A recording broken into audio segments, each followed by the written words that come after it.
Welcome back. It's still Rubbin Minds, and as you know, today is Democracy Day in Nigeria. So we are looking at 1 year of the President Buhari-led administration, 1 year in power. And just before the break, we had scored him in economy as well as security. And to continue this discussion, I have with me Dio Israel, a social commentator. Welcome to Rubbin Minds. Thank you so much. It's great to be back here. Oh, great. I'm sure you've seen what the other panelists discussed on economy as well as security. So now we're going to look at corruption, that's the judiciary, as well as job creation, because those are the two major things, or one of the... I'm even happy that I'm talking about that, not the ones my really? Talking about. Okay, so you're looking forward to corruption, judiciary, and job creation, yes, because, I mean, President Muhammadu Buhari did promise to create jobs, and he did promise as well to be hard on corruption, to take the hard line. So let's go on to corruption. I think they're both interwoven. You can create... I have a daily message I put out on Instagram on my handle. And yesterday I put a picture that says, to achieve economic prosperity, we must be tough on poverty and tough on the causes of poverty.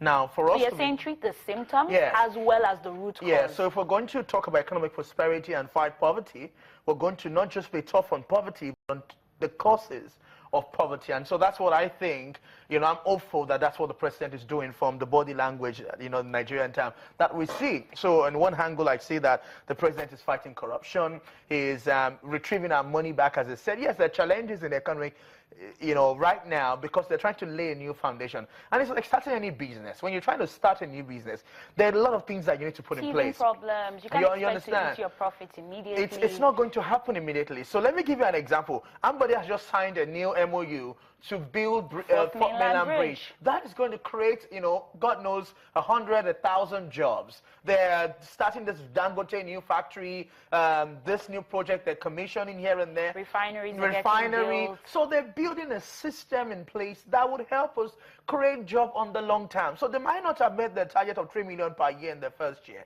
Obviously, they just come into the reality of public service. This is 1 year in power. Yeah. If you were to put a figure to it on the issue of job creation, what would that figure be? I would say in job creation, I'd say 40%. So that's a 4 out of 10. Yeah, that's a 4 out of 10. But Yoruba would always say, as I said, Jadiakon, Mobitin Korilo. In other words, a crab has just come out of the hole. You're trying to find the direction. But you know what we're saying? We see a body language of people who have the political will to make change. They might not have gotten it right, obviously. You understand? But there's that political will. And when you can have the political will there, there's an agreement in China, an agreement in Qatar, those things will begin to reap forth from the second year and the third year. And you must not forget, you know, the dividends of democracy not just come from the presidency. It's going to also come from, you know, the local grassroots. The new budget they just passed is going to include building of roads and bridges.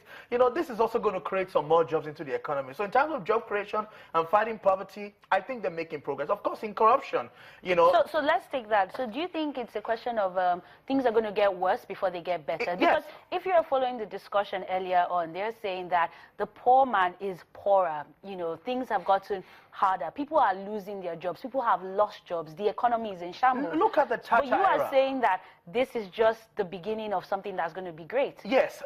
We've got back to the scoreboard. Yet you're scoring them 4 out of 10. Yes, this is the point. When you're trying to build, I've built a business. I've built businesses, let me actually say. You know, I know how it is to start something. You first, you know, you're trying to even get things in place, or you're trying to build a house. You know, at the first stage, it's challenging. But as you begin to stabilize and get your feet on the ground, what if you're trying to build a bungalow? The deeper the foundation is not as much as if you're trying to build a skyscraper. So yes, they have not done enough as they should or as they have promised in the first year.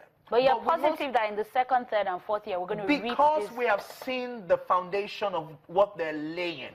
If I'm seeing you, I'm excited about the Fort Mainland Bridge. I am tired of being on Lagos-Ibadan Expressway. Or I used to say I can never live in Lekki because they only have one road that comes in and out. Now, they have a Fort Mainland Bridge, for example. It's going to create more opportunity in the state, more business, more prosperity, and in particular, more jobs. But that's just one. The other things, the Calabar-Lagos rail line, and all this other project, the agricultural project, 50 billion that is going to go into enterprise for university students. So if you look at what they actually plan, if you look at the president, I'm not standing, you know, in place for him. I'm not a spokesperson.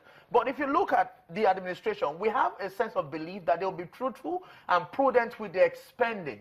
So if they're going to be doing when you that, say truthful and prudent with their spending, yet we have what's happening with the National Assembly. I mean, the purchase of luxury cars at a point where Nigerians I'm talking are about crying. the executives, actually, not the legislature. Okay, But so, of course, so they you're would saying also that play- the legislature doesn't have a part to play. I mean, if we're going to cut down government if you're spending... talking about the administration of the budget, the bigger chunk is for the executive. They will determine what goes where. They are going to be doing the spending. So no matter what you do in the legislature, if the civil servants are still going to be corrupt and going to sit on the money and going to award contract to their cronies and say, okay, go and build a road of 1 kilometer for 10 kilometers, that's little the legislature can do. I like how the conversation has moved to the issue of corruption because, you know, there's always that issue of budget padding, and that's what led to the delay in the passage of the budget. But are you that hopeful as well, just as you're hopeful with job creation, with the fight against corruption? I think also if you look at what has happened over the last few months. Yes, EFCC has gone after so many people, but how many of them have resulted in actual jail terms? Because that's what Nigerians are saying. No, but like the